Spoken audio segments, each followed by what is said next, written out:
Anyway, if you managed to last all the way until here, I have to congratulate you. Now let's talk about the actual topic, which is Nvidia DLSS.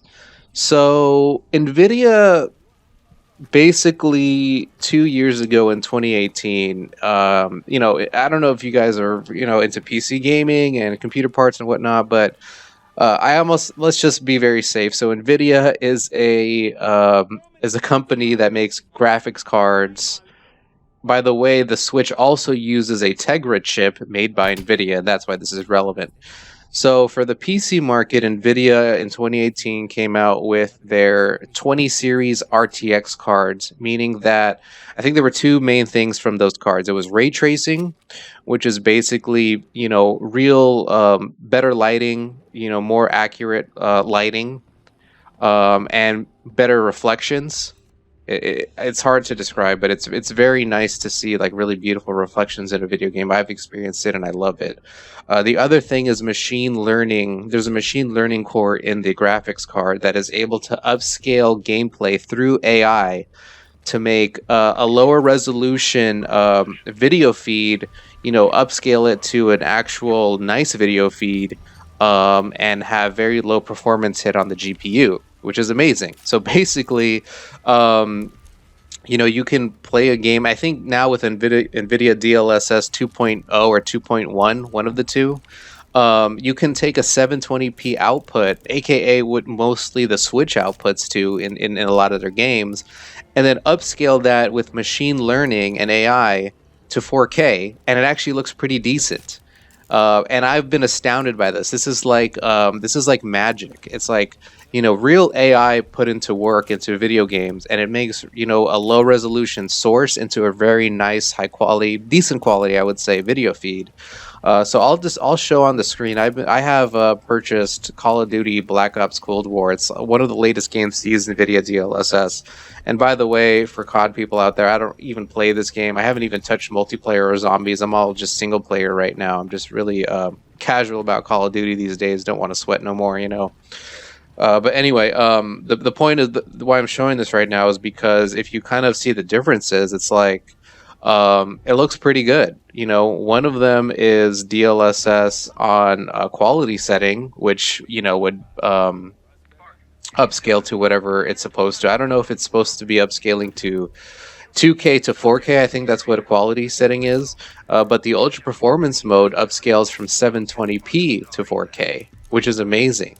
And it looks pretty decent if you look at the comparisons. I mean, yeah, it's a little bit blurry, but I mean, we're talking about a potential Switch console that would output 720p, internally and be able to upscale if it had NVIDIA DLSS to 4K and it looking like this. And that would be really awesome, especially, we're in 2020 and nobody really sells like 1080p TVs anymore. You know what I'm saying? It's all about the 4K OLED. Now we're getting into 8K a little bit.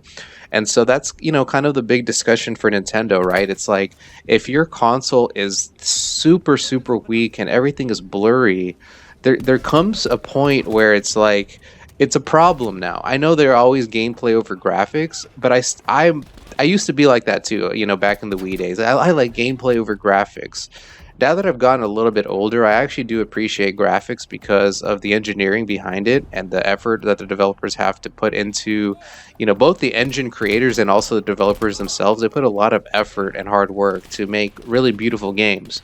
And it's very enjoyable, especially since I'm an older guy now, I guess, and I don't really care about competitiveness anymore and certain other things, weapon balancing and stuff like that. I'm more appreciative of how beautiful a game looks and the graphics look. I'm more of an older statesman like that, where I appreciate the beauty of the game, and so because of that, I appreciate this a lot more. I think gameplay and graphics are now equal, in my opinion. And with this, with this gap widening and widening, I think that this is a viable option. So we'll see. I mean, Nintendo is going to come out hopefully with the Pro console. They definitely need to upgrade the chip. And also the other precedent to this is that in current laptops, I think they do support DLSS on laptops. So there's already a precedent where NVIDIA has a mobile chip. Okay, it's not their full-blown chip that they have on desktops, but they already have a mobile chip for laptops that support DLSS. So if you can get down to laptops already, I think there's a case where Nintendo can make a custom chip or have one of their even mobile gaming like cell phone chips, like the Tegra chips or something like that, be able to have machine learning functions. I'm not even talking about ray tracing. That's kind of pie in the sky. That's going a little bit too far. So I would just cut out the ray tracing. I don't know if there's a situation where you can just cut out ray tracing, but get the AI core in there, the Nvidia DLSS. That would be amazing. So we'll see.